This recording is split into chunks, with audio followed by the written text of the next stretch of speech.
Hey everybody, Joy here.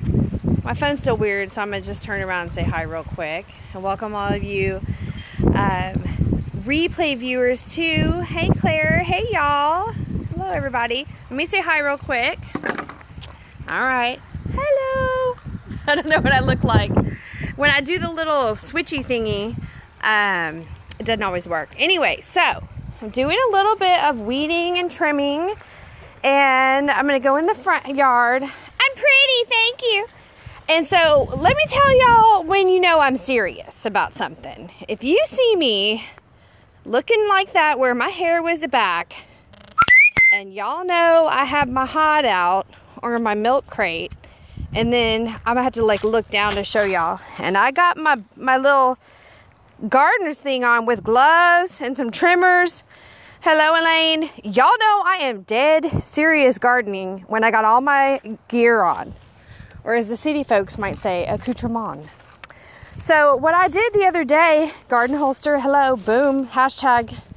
I came out the other day to add some more like straw because it's so warm here. I'm like a broken record on all my periscopes. Look at my cute shadow. What? Checking the booty. That it's so warm here that it's springtime basically, so everything is starting to grow. So I'm not going to weed everything with y'all, but I'm just going to show you real quick what I'm doing. So I always carry something, because you can't be on 1.25 acres or 10 acres or this and that weeding and then expect to like walk back and forth to the compost or make a pile. So oh look, I just stood in this ant bed and they're mad. Ooh, they're mad. Welcome. Okay, so when I came out to put some straw down, I noticed we've got weeds popping up. We got dead stuff, like dead pieces. You know, we had a little slight freeze, Texan freeze for like 10 minutes. And while I was out here, I thought, well, I got to get some of the dead stuff off. I got to get some of this extra growth off. And the reason why we care about stuff like this, little weeds in the straw, is because when you have gardens that you're growing, not just for fun, this is our gardenias and roses. I even have a couple roses blooming. I'll take you to show. When you have this kind of amount, I put diatomaceous earth on the ant bed. It's all natural. We try to do everything natural here, organic, use our own compost, you know, the permaculture style. But when you have roses and gardenias and pecan trees and butterfly gardens and you're trying to grow your own food, it is a part to full-time job that if you take lightly, you're going to end up with only dead stuff. So when you see an opportunity, like the end of January, before we're not really planting our spring gardens yet, we're just doing a few seeds, this is the time to go out and do the maintenance. So you got to get serious, get your little garden belt on, get your tools out, and get to work. You cannot just lounge around eating bonbons, hashtag bonbon mom. On the homestead, there's always something to do.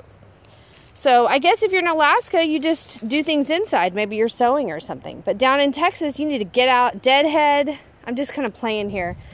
And you need to kill ants. You need to weed. You need to put sweatshirts to hide the bonbons. Oh, Lord. Could y'all see my rolls when I did this? Oh, there's not a baby in there. That is pay way.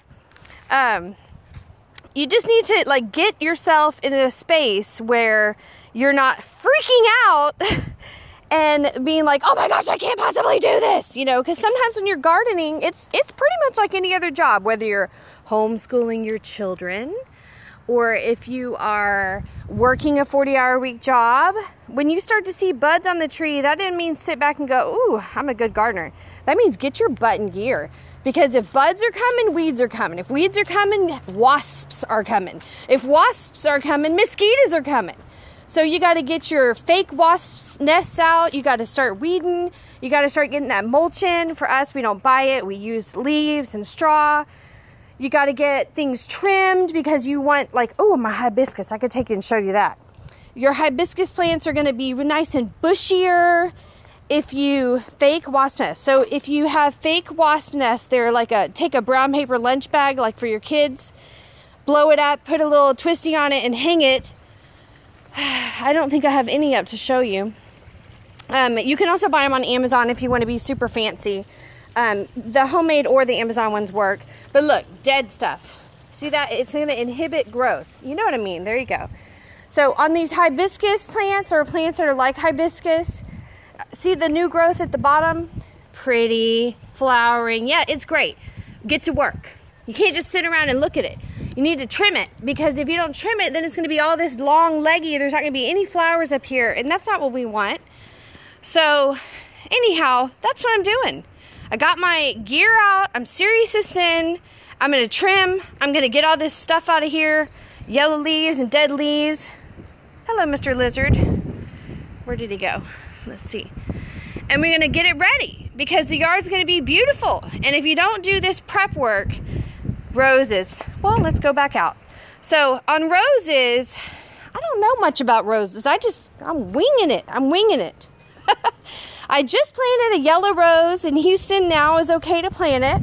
You inherit. I know nothing either. We moved in, and I have a rose garden. The knockout roses are the ones that produce over and over and over again. And somebody lied to me and told me that the knockout roses are good just for bushes. You don't really cut them. But I'll tell you what, I cut them the other day, and they are still in the vase, beautiful as the day I cut them. It's been like 4 days. So these are knockouts. They get huge. What I do is I take off I deadhead them when I can, but you know, there's hundreds on each one of the bushes. So I don't deadhead like a psycho person. I got other things to do. But I do deadhead, like right now, when I don't have veggies, you know, abundantly growing, or, well, they are kind of abundantly growing, but I'm not at harvest time, and I'm not at planting time, if you know what I mean. So I'll take the time to deadhead these. I fertilize them a couple times a year with like my compost, which has chicken manure in it, and all my veggie scraps. These little roses, if you can see, they have black spots on them. So I need to put some neem oil, but I fertilize all of them a couple times a year. Hey, neighbors. I think that if you cut them down, I read that if you cut them down to like 3 main canes, so we've got 1 main cane here, and then we've got 1 big one here, and then we've got 1 there. Look at that. I did it the right way.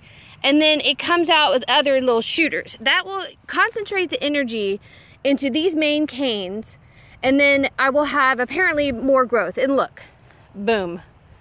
January 31st, right, y'all? Or maybe it's February 1st, I already have pretty roses. Look, another one. And then when these go off, since it's not like a knockout rose, I do actually deadhead these. So I would cut it like down to here. Or if you're cutting for a vase, you know, you're already going to cut it way down here for this bloom. So I would go down to 3 to 4 main canes. Look at this one, is a gorgeous one. I don't know what it is, but it's a red rose. It only has 2 main canes. And then I have, my neighbors are like, what is she doing? This is my new yellow rose, because we're from Texas. You have to have a yellow rose if you have a rose garden. This one has 5 main canes. Oh, oopsie. I almost just tripped. I'm trippy. Well, I don't know why it has 5. Maybe because I'm so shy, I don't want to cut them off because they're all so pretty. But technically speaking, if you want a bushier bush and you want a few more roses, I probably should cut these back. But I'm not gonna. I don't follow all the rules. Anyhow, this is also a little gift. It's so hard to see. This little one here, it's a little tiny rose. It has the same as the pink I showed you over there, but it has red. And you can see this, maybe you can't see. See, it's kind of like a reddish. It's a new growth. So I just deadhead them, and then I cut them back. And then if something dies, like this died probably either just from being spent out, or I might have deadheaded that in the wrong place, or it might have frozen, because we did have a few cold snaps. So I probably would come back and trim this down. I should, after I hang up this periscope, probably cut it down to here. That's all I know about roses. I wish I knew more. So anyhow, this is a perfect time where it's kind of stress-free for you to just maintain your garden. And I'm imagining if you're up, you know, zone probably 6 or 5 higher, up to 1, that it might be a little bit too early for y'all. So I guess you just keep snuggling and making babies up in the north. And, you know, maybe next month at this time, if you're way up north, you can do some outside kind of maintenance stuff. So anyhow, that's what I'm doing. That's how you know when I'm serious. And I hope y'all will all go out and do one thing. Just pick one thing if you're busy or if you're intimidated. Just grow one thing and show yourself how awesome and beautiful you really are. Okay, peace out.